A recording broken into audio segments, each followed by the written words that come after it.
Magandang umaga mga ka-Alpha Adventure Farms. This is JC De Guzman at may kinalaman sa kambing ang ating tampok sa video na to. Ito, pinadala ni Raji Gunyo 7868 sa ating YouTube channel at ito ang kanyang comment at tanong. After po sir maging bowang na ang anak, bower at anglo, ano po ang pwedeng back na pwedeng isampa doon sa bowang na anak? Salamat po. Yan ang tanong ni Raji. So, yung bowang ay pinag-combine lang yan na salitang bower at Anglo-Nubian. Kaya bowang.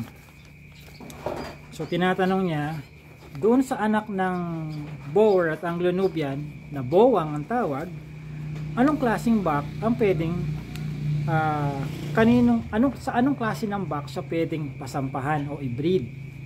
Sige, ganito yan. Simple lang naman ang sagot dun eh. Sasabihin ko lang naman na basta hindi niya kadugo up to 4th level of consanguinity. Ibig sabihin, hindi niya kamag-anak hanggang sa 4 na level ng generations, no? Pero, kaysa yun lang ang sabihin ko, tanungin muna kita, Raji. Ano ba yung objective mo? Bakit ka nag-crossbreed ng Anglo-Nubian at saka bower? Kailangan kasi yung ginagawa natin ay nakaayon siya doon sa objective natin. Ano ba yung goal mo? Bakit ka nag-crossbreed?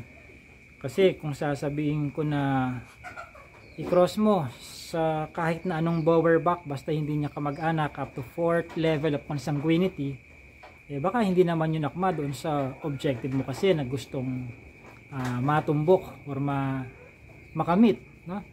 Kasi papaano kung ang goal mo pala ay makapag-produce ng mga kambing na malalakas sa gatas? Eh, kapag kayo ng goal mo, yung pagka-crossbreed mo ng bower at anglo ay hindi na angkop doon sa gusto mo palang mangyari. Kasi kung dairy goat ang gusto mong pasukin, dapat anglo to anglo na hindi magkamag-anak. Kung meat type naman, bower to bower na hindi magkamag-anak. Pwede din naman ang anglo at saka bower na pag-combinein mo. Pero kung sa meat production talaga ang objective mo lamang, eh bower to bower ang mas maganda, no? So babalik pa rin ang ating usapan doon sa objective mo. Ano ba yung gusto mong ma-hit, ma-goal? Ano yung purpose mo sa pag-aalaga ng kambing? At kapag kaalam ko na yung purpose mo sa pag-aalaga ng kambing, yung next kong isasuggest nun ay angkop na angkop siya doon sa iyong objective. Ngayon, dahil hindi mo naman nabanggit ang objective mo, ako ay mag-a-assume na lamang, no? So kung ang gusto mo lang talagang maiwasan ay inbreeding, well, ang sagot ngayon doon sa tanong mo ay kahit na anong breed ng back, whether yan ay Anglo-Nubian, bower, or upgraded, pwede mong ipasampa yung bowang na babae. No? Basta hindi nga niya kamag-anak yon up to 4th level of consanguinity. Ibig sabihin ano yon? Kailangan, kung magkamag-anak man sila, kailangan apo na niya sa tuhod yon. Great grandfather na niya yung kanyang magiging asawa, kumbaga. No?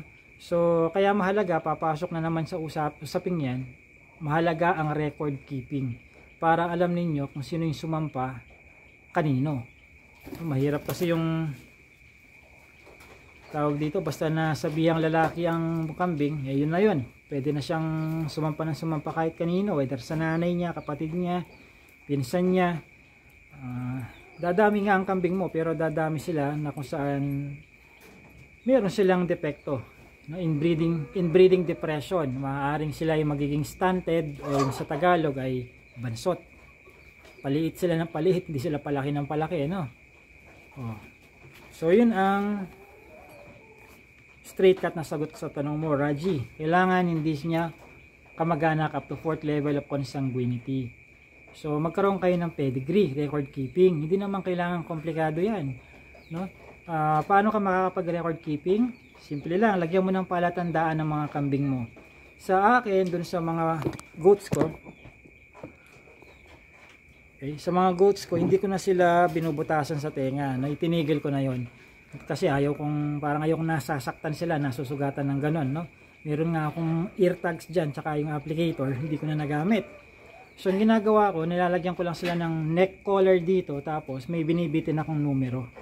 no? Doon sa kanilang neck collar. At least hindi ko na siya kailangan sugatan pa or butasan ng tenga. So numero o kaya letra pwede yun, no? Kahit kayo lang, pwede kayong manggupit ng mga ano dyan, manipis na plastic, tapos pentel pen, lagyan nyo ng letra o numero, no? Kahit yung plastic envelope lang, gupitin nyo ng kwadrado or pabilog yun, tusok nyo doon sa neck collar, yung parang belt, no? Pwede may tag na siya, numero or letra or pangalan niya, lagay nyo doon. Tapos lagay nyo sa record book. Pwedeng Google Sheet para paperless na rin kayo kagaya ko. Maliban dito sa awa ko ngayon, paper pa rin ito listahan ng mga tanong. So sa Google Sheet ilalagay nyo doon yung pangalan ng babae, pangalan ng lalaki, tapos kailan siya sinampahan, para alam nyo, nare-record nyo kung kanino anak yung babae nyong kambing dyan, para sa next time na sexually mature na or physically mature na yung bowang mo, Raji, alam mo kung kaninong bak mo siya papasampahin para maiwasan mo yung, or papasampahan para maiwasan mo yung inbreeding depression na tinatawag, no? Ang ratio natin is 1:25. So 25 na babae, isang barako ang kailangan nyo dyan para ma-maximize nyo. Huwag nyo masyadong damihan ng barako ninyo, no? Kung marami yung marami yung mga anak ng mga kambing nyo na barako, ibenta nyo kaagad, i-dispose nyo either as a breeder or for meat, no? Per kilo ang labanan, bentahan dyan, para maiwasan na rin yung masampahan nila ang kanilang mga malapit na kamag-anak. Kung ayaw nyo na mga ibenta sila, I don't know, for whatever reason, baka napalapit na lang kayo, I would recommend na dapat kapon sila, no?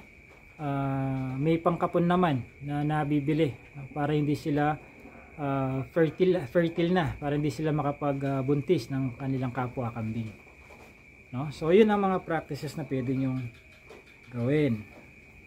Baka iniisip mo, Raji, na dapat ibang breed ng kambing ang sumampa dun sa bowang na anak, no? Dahil nga nagamit mo na ang breed na Anglo at ang breed na Boer, baka iniisip mo, dapat yata La Mancha na ang sumampa dito, dapat yata Alpine na, dapat yata ano pa bang breed, no? Toggenburg, no? Wala palang Alpine, baka yata yung Alpine na yan, no? Toggenburg, La Mancha, yung mga yan, pwede nyong gamitin yan, no? Pero kahit na Anglo-Nubian pa rin ang gamitin mo, Raji, wala namang problema, basta nga hindi niya kamag-anak up to 4th level of consanguinity. Saan ko naman na pag-aralan to? Doon sa aking pag-aaral kasi tungkol sa animal science, very negligible na lang ang epekto ng inbreeding depression kapag ang level ng pagiging magkamag-anak ng dalawang klase ng species ay hanggang 5th level of consanguinity.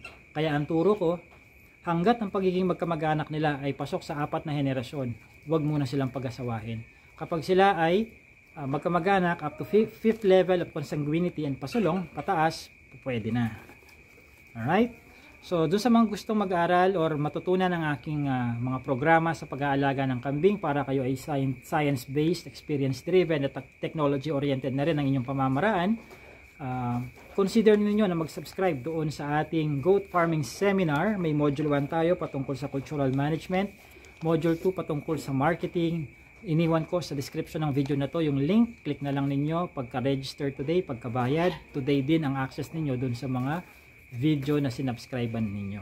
At kung gusto nyo bumili ng mga kambing, mapa-upgraded Philippine native goats yan, purebred Anglo-Nubian or full blood Boer, nasa description na rin ang mga links. Doon kayo umorder in advance dahil may pila ho tayo. Hindi po unlimited ang kambing natin, may pila ho tayo. This has been JC De Guzman of Alpha Adventure Farms.